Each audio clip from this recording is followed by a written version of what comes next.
계속해서 사사기 20장 말씀 보도록 하겠습니다.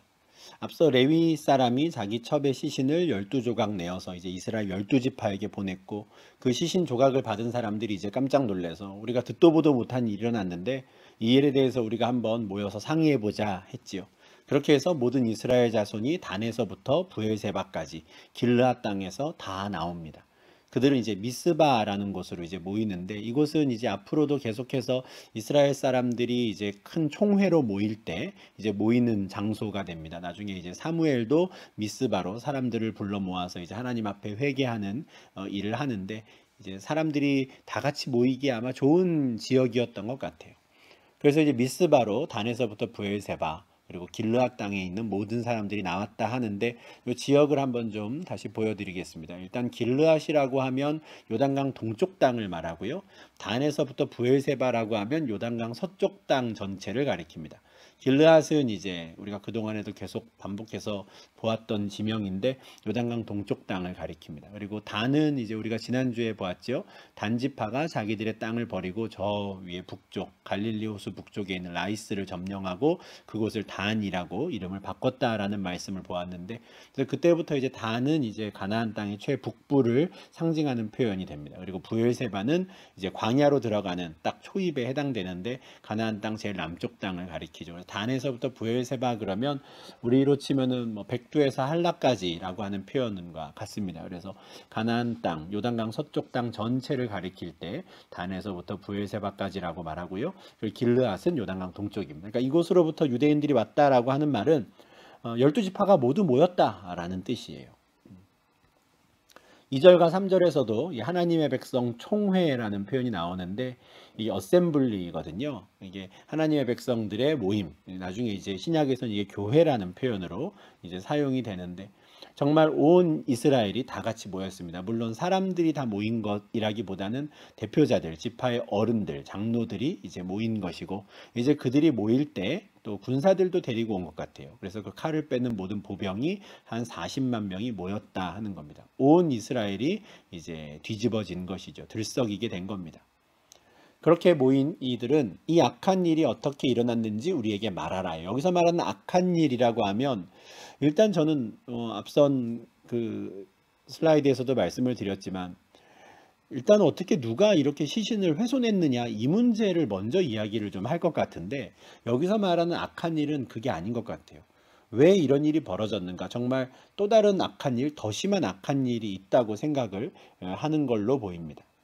이렇게 이스라엘 12지파가 모여서 이제 회의를 하기 시작했고, 자신들의 땅에서 일어난, 기브아에서 일어난 그 일로 인해서 이스라엘 자손들이 미스바에 모여 있다라는 소식을 베냐민 지파가 듣습니다. 아마 베냐민 지파 빼고 이 총회가 모인 것 같아요. 왜냐하면 기브아가 베냐민 자손의 땅이기 때문에 이제 베냐민을 제외한 나머지 11지파가 모여서 논의를 하는 것이죠. 그래서 이 악한 일이 어떻게 일어났는지 우리에게 말하라 라고 하니, 그 첩의 시신을 12조각 내었던 그 레위 사람이 자기가 이제 당사자가 되어서 사람들 앞에 대답을 합니다. 내가 내 첩과 더불어 베냐민에 속한 기브아에 유숙하러 갔더니 기브아 사람들이 나를 치러 일어나서 밤에 내가 묵고 있던 집을 에워싸고 나를 죽이려 하고 내 첩을 욕보여 그를 죽게 한지라. 요 4절과 5절에서 이 레위 사람이 하는 설명을 보시면 어떠십니까? 맞는 것 같기도 하고 틀린 것 같기도 하고 그러실 텐데, 절반의 진실과 절반의 거짓으로 그는 보고를 합니다. 자기가 첩과 더불어 베냐민에 속한 기브아 유숙하러 갔던 건 맞아요. 그런데 기브아 사람들이 그를 싫어했거나 그를 죽이려 한 것은 아니었습니다. 물론 그가 당했던 위협이 그 정도였다라고 뭐 말할 수 있을지는 모르겠지만, 사실 기브아의 불량배들이 그를 원했던 건 그와 관계하고자 했던 것이지 그를 죽이려 했던 것은 아니죠. 엄밀히 따지면 그렇다는 겁니다. 그런데 이 사람은 어떻게 말을 하냐면, 기브아 사람들이 나를 죽이고 내 첩을 데려가서 욕보였다 이렇게 말하는 거예요. 그렇게 처음부터 마치 기브아 사람들이 원했던 게 자기의 첩이었던 것처럼, 그리고 그 첩을 욕보여 그를 죽게 했다라고 말합니다. 자기가 살기 위해서 첩을 그들에게 던졌다라는 말은 하지 않는 거예요. 원래의 의미는 이렇잖아요. 기브아 사람 전체도 아니었습니다. 그 성읍의 불량배들이 문제였던 것이고, 그 불량배들이 와서 원했던 건 그 첩이 아니라 그 레위 사람이었단 말이죠. 근데 레위 사람은 자기가 살고자 첩을 그들에게 내주죠.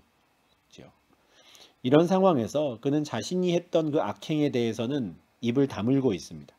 그리고 어떻게든 자신은 선한 사람이고 기브앗 사람, 그 불량배들이 나쁜 사람들이 되어야 하기 때문에 그 성읍의 불량배라고 하지도 않아요. 사실 기브아에서 그 노인과 같이 이 사람을 선대한 사람도 있었거든요. 그런데 이 사람은 지금 기브앗 사람 전부가 그 불량배들인 것처럼, 기브앗 사람 전부가 악한 사람인 것처럼 자기가 그 악한 사람들에게 큰 피해를 당한 사람으로 지금 이야기를 하고 있는 것이죠. 그런 억울한 일을 내가 당하고 나니 내가 가만히 있을 수 없어서 내 첩의 시체를 거두어 쪼개서 보냈다 하고요. 이는 그들이 이스라엘 중에서 음행과 망령된 일을 행했기 때문이다 해요. 요 초록색으로 제가 표시해둔 요 말은요, 요 글귀만 보면 맞는 말입니다. 이스라엘 중에는 음행이 있어서는 안 돼요. 이스라엘 중에는 망령된 일이 있어서는 안 됩니다. 레위기 18장 3절과 4절에서 하나님께서 모세를 통해서 이제 이스라엘이 가나안 땅에 들어가면 너희가 거주하던 애굽 땅의 풍속을 따르지 말고 너희가 앞으로 살게 될 가나안 땅의 풍속과 규례도 행하지 말라 하셨거든요. 가나안 땅에 들어온 이스라엘이 따라야 하는 건 하나님의 법도 하나님의 규례였어요. 왜냐하면 여호와 하나님이 그들의 왕이시니까요. 그러니까 애굽 땅의 풍속은 애굽 왕이 다스리는 그 법도 아래 있는 풍속이고요. 가나안 땅의 풍속은 가나안의 그 도시국가들의 그 왕들의 그 법에 따르는 것이었거든요. 그러니까 그런 거 따르지 말고 하나님의 법도와 규례를 따르라는 것 하나님의 말씀이었고요. 만약에 그들이 애굽 땅이나 가나안 땅의 풍속을 따른다면 그것은 망령되이 행하는 겁니다. 그리고 이와 같은 그 이방 나라의 풍속의 대부분은 이제 타락한 성문화를 드러내는 것이죠. 그래서 이 레위 사람이 지금 사람들 앞에서 어떻게 이스라엘 땅에서 이런 망령된 일이, 이런 음행이 있을 수 있느냐 했던 것, 그 자체는 맞는 말이에요. 근데 문제는 뭐냐면 자기가 그 일을 사실은 일어나는데 큰 일조한 사람이라는 것을 숨기고 있다는 것이죠. 이미 기브아의 불량배들은 소돔성과 똑같아져 버려 있었습니다. 애굽 땅의 풍속, 가나안 땅의 풍속을 따르는 사람들이었어요. 그럼 레위 사람은 어떻습니까? 그 사람도 마찬가지예요. 그 사람은 자기가 살자고 자기의 첩을 물건 취급한 사람이거든요. 그건 역시 애굽 땅과 가나안 땅의 풍속입니다. 남자들이 여인들을 그렇게 대우했거든요. 그 땅에서는. 근데 하나님의 백성들 중에도 똑같은 일이 벌어지는 겁니다. 레위 사람은 자기의 첩을 자기의 성적인 대상으로 생각했고 물건으로 생각했어요. 로마서 3장 10절 12절 보면 의인은 없나니 하나도 없다라고 했는데 정말 그렇구나라는 걸 느끼게 되는 장면입니다. 소돔성 사람이나 기브아 사람이나 똑같았고요. 또 그 기브아의 불량배들이나 아니면 이 레위 사람이나 똑같았습니다. 그들은 모두 악한 자들이었죠. 근데 그 레위 사람이 절반의 진실과 절반의 거짓으로 자기의 잘못을 싹 가린 그 말을 듣고 모든 백성들은 분노합니다.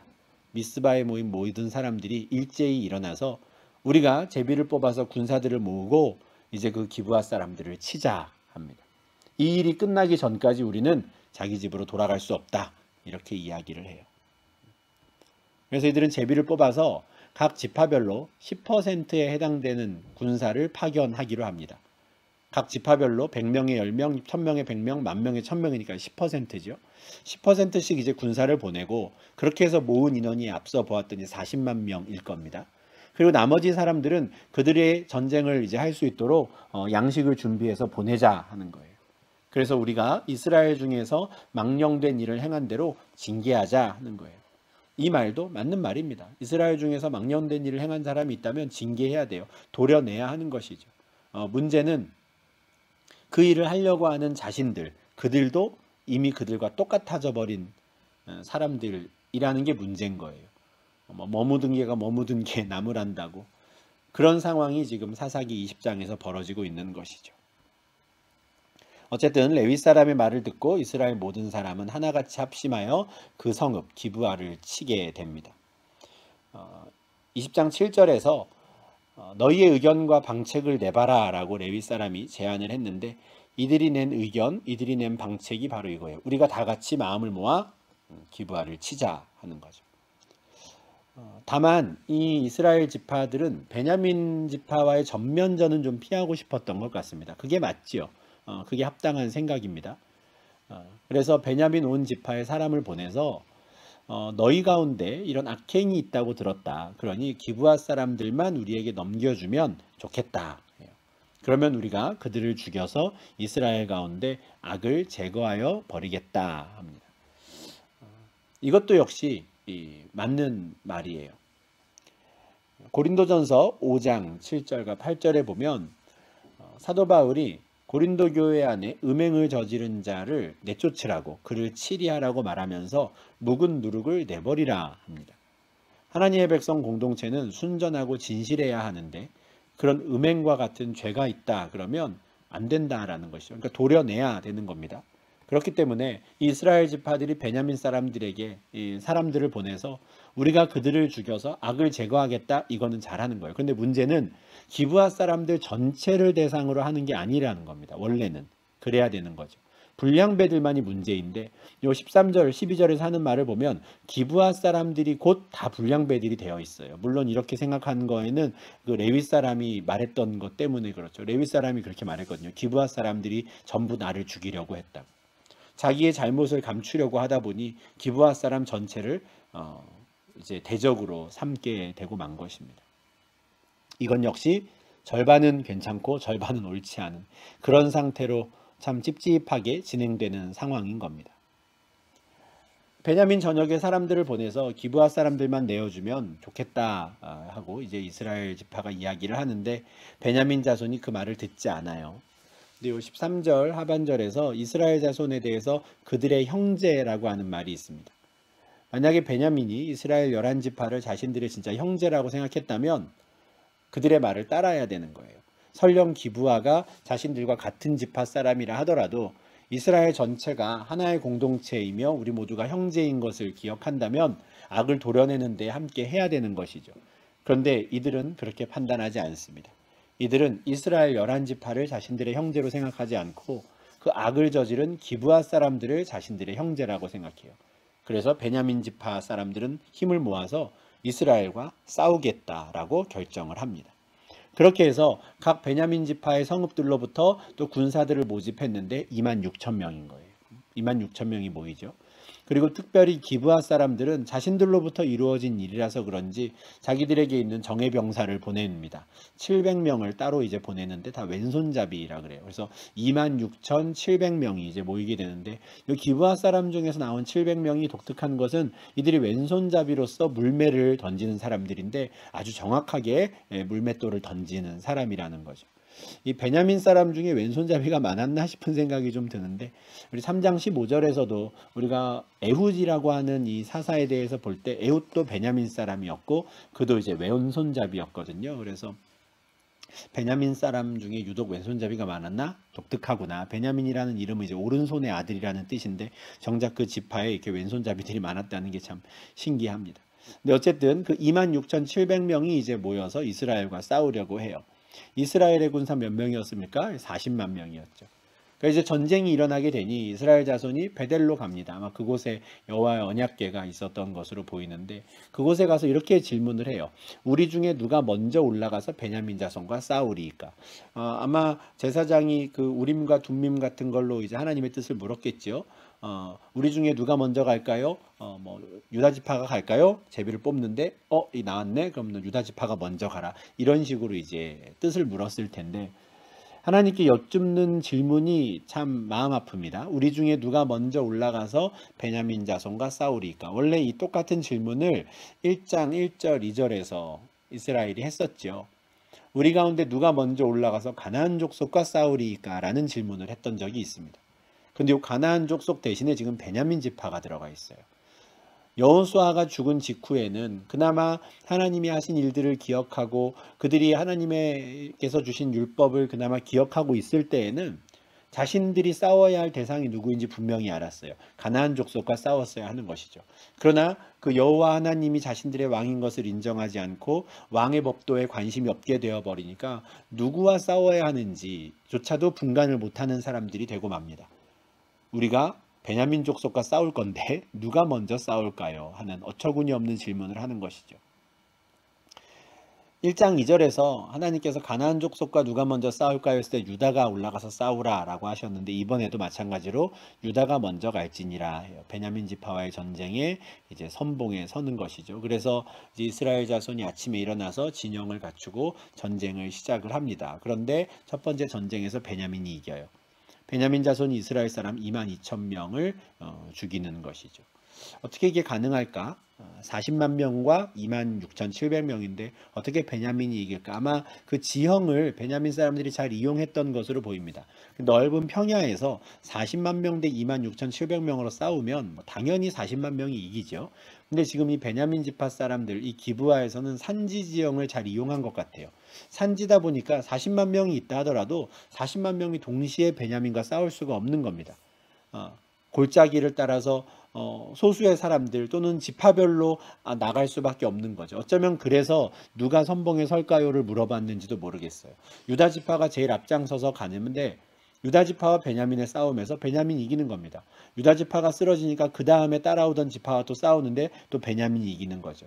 그러니까 숫자는 이스라엘이 많지만 정작 싸우는 그 상황 속에서는 지파 대 지파끼리의 싸움이 되어버렸던 것 같아요. 그러다 보니 그 지형을 잘 활용하고 또 홈그라운드의 이점을 잘 살린 베냐민이 이스라엘을 이긴 것으로 보입니다. 이스라엘 사람 22,000명이 쓰러지지요.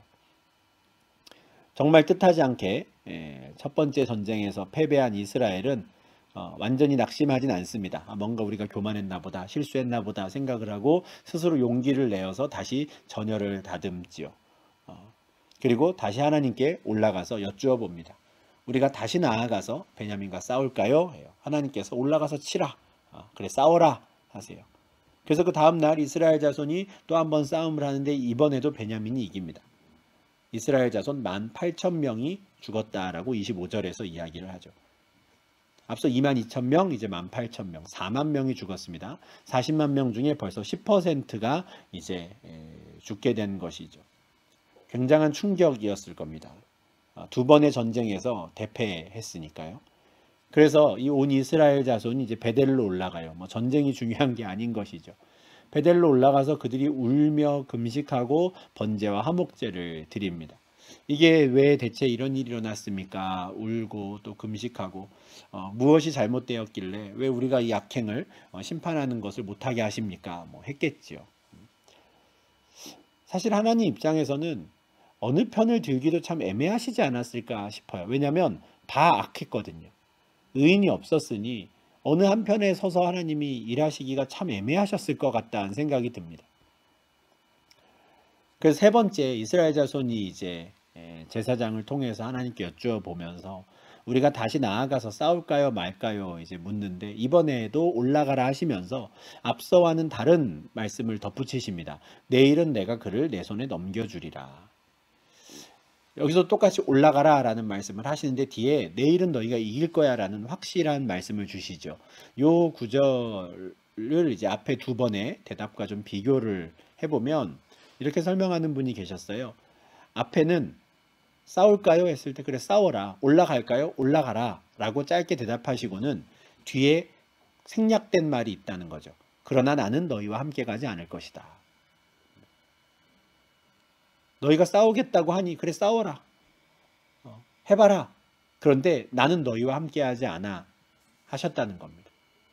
충분히 우리가 좀 생각할 수 있는 부분인 것 같아요. 그런데 세 번째에는 이제 이스라엘에게 승리를 주겠다고 베냐민을 심판하겠다라고 하시는 거예요. 아마 하나님께서 이스라엘이 예뻐서가 아니고 기브아가 이제는 소돔과 똑같아져 버렸기 때문에 그들을 심판하시기로 하는, 이제는 이 상황을 여기서 종료하고자 하는 뜻에서 이렇게 말씀하신 것으로 보입니다.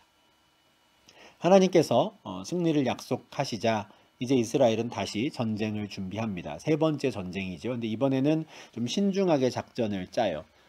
매복을 시키는 겁니다. 아마 첫 번째, 두 번째 날 패배했던 것을 오히려 역으로 이용하자 했던 것 같은데 그 기브아 주변에 먼저 군사들을 매복해 놓고 똑같이 전쟁을 하는 겁니다. 전쟁을 하다가 일부러 후퇴를 하는 거죠. 퇴각을 합니다. 그러면 베냐민 자손은 앞선 두 번에 승리했던 경험이 있으니까 열심히 이스라엘을 추격할 텐데, 만약에 그들이 그렇게 성읍을 비우고 나오면 매복한 군사들이 들어가서 기브아를 점령하는 그런 작전을 세우는 겁니다. 그 작전 상황이 쭉 31절부터 35절까지 쭉 기록이 되어 있습니다. 말씀드린 대로 이제 전쟁이 시작되었고, 베냐민 자손과의 전쟁에서 이스라엘 사람 30명이 먼저 죽어요. 그러니까 베냐민 사람들은 이번에도 또 우리가 승기를 잡았다라고 생각하고 전쟁에 더 열을 올립니다. 이스라엘은 지금이다 생각하고 저들을 성읍에서 꿰어내자라고 하며 일부러 후퇴를 합니다. 베냐민 사람은 아무것도 모르고 열심히 쫓아갔던 것이죠. 그러자 그때 이제 이스라엘 복병이 숨어있던 곳에서 나와서 이제 그 성읍을 치고 그 성읍을 점령하는 겁니다. 34절에는 그렇게 매복했던 사람들이 10,000명이었다라고 말해요. 성 주변을 거의 포위할 정도의 인원이 아니었을까 싶은데, 이 기브아 군사들이, 베냐민 군사들이 그 성읍을 나와서 저 큰 길까지 이스라엘을 쫓아가는 동안에 이 10,000명의 매복조는 아주 여유 있게 기브아를 점령합니다.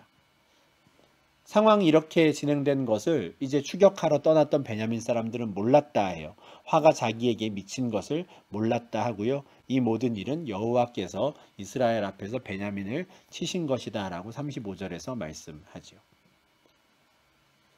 이스라엘이 잘해서가 아니라, 이스라엘 지파가 의인들이라서가 아니라 소돔과 똑같아져 버린 기브아, 그리고 그런 악을 도려내지 않고 오히려 기브아의 편을 든 베냐민 지파를 하나님께서 심판하시는 겁니다. 그렇게 해서 전쟁에 나왔던 베냐민 사람들 중에 무려 25,100명이 죽습니다. 26,700명이 전쟁을 했는데 25,100명이 죽어요. 그러니까 1,600명이 남고 25,100명이 죽은 거죠. 거의 전멸하다시피 한 겁니다.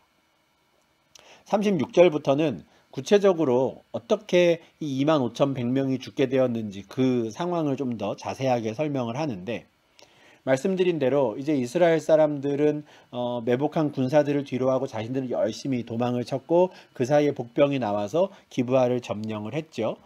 그때 이 복병들과 도망치는 역할을 맡은 이스라엘 군사 사이에 약속이 있었다는 거예요. 저 뒤에 기브아 성읍에서 큰 연기가 솟아오른다면 우리가 그 성읍을 점령했다라는 뜻으로 알고 너희들은 돌이켜서 베냐민과 싸워라. 우리도 성을 점령하고는 나가서 그들과 싸우겠다 한 것이죠. 그 작전이 잘 먹힌 겁니다. 열심히 도망치던 이스라엘은 저 성읍에 연기가 올라오는 것을 보았고요. 이스라엘 사람들은 돌아서서 싸우는 것이죠. 뭔가 잘못됐다라는 것을 깨달은 베냐민 사람들은 깜짝 놀라서 이제는 전쟁이고 뭐고 할 것 없이 광야로 향해 뿔뿔이 흩어져서 도망치기 시작합니다. 제 살 길을 찾아갔다는 것이죠. 그들은 이스라엘 백성들이 끝까지 추격해 가서 그들을 죽이고 진멸합니다. 42절에 진멸이라는 단어가 나오는데, 이건 원래 가나안 땅에 들어간 이스라엘 백성들이 가나안 족속에게 했어야 되는 일이에요. 그들의 죄가 가나안 땅에 가득했기 때문에 하나님께서 이스라엘을 통해 그들을 심판하고자 하셨죠. 그래서 진멸하게 하셨는데, 기브아가 소돔과 똑같아졌고 이스라엘과 가나안 족속과 똑같아졌기 때문에 하나님께서 이스라엘 백성들을 통해 그들을 심판하시는 겁니다. 진멸하는 것이죠. 물론 이것은 비극적인 일입니다. 이스라엘 사람이 이스라엘 사람을 진멸하는 일이 벌어졌으니 당연히 비극적인 일인 것이죠. 차라리 이방 사람이 그러했다라고 하면 모르겠는데, 이스라엘 11지파가 베냐민 지파를 진멸하는 참 어이없는 또 슬픈 일이 일어나는 겁니다. 한번 전쟁의 기세가 꺾이자 이들은 무서울 정도로 쫓아갑니다. 그 진멸의 내용은 이렇습니다. 열심히 쫓아가서 그들을 짓밟고 베냐민 중에서 18,000명을 죽였고요. 또 남은 사람들이 광야로 계속 도망을 가는데 림몬가에까지 가는 길에 이르러서 5,000명을 죽여요. 얼마나 쉽게 죽였는지 이삭줍도 됐다라는 표현이 있습니다. 그리고 기돔까지도 쫓아가서 2,000명을 죽여요. 이렇게 해서 모두 25,000명을 죽게 되는 것이죠. 1,600명 남았는데 47절, 48절에는 그 중에 600명에 대한 이야기가 있습니다. 이 1,000명은, 나머지 1,000명은 아마 뿔뿔이 그냥 흩어져 버린 것 같고요. 이 600명은 어쨌든 같이 모여 있었던 건데, 이들은 림몬 바위에서 넉 달 동안을 숨어 지냅니다. 이게 들키거나 또 밖에 나가게 되면은 또 이스라엘에게 붙잡혀서 죽을 수도 있으니까 600명이 그 림몬 바위에서 넉 달 동안 숨을 죽이고 있었던 것이죠. 그렇게 끝까지 추격해서 25,100명이나 되는 군사들을 다 죽이고 진멸한 이스라엘은 다시 돌아옵니다. 그래서 그 온 성읍과 가축과 만나는 자들, 여전히 아직 성읍에 있던 사람들을 닥치는 대로 다 죽여요. 그리고 불살라 버리죠. 완전히 진멸하는 겁니다. 이스라엘 백성이 가나안의 성읍들을 진멸하고 그들을 불살르고 그렇게 해야 되는데, 기브아, 유대인의 땅을, 유대인의 성읍을 그렇게 만든 것이죠.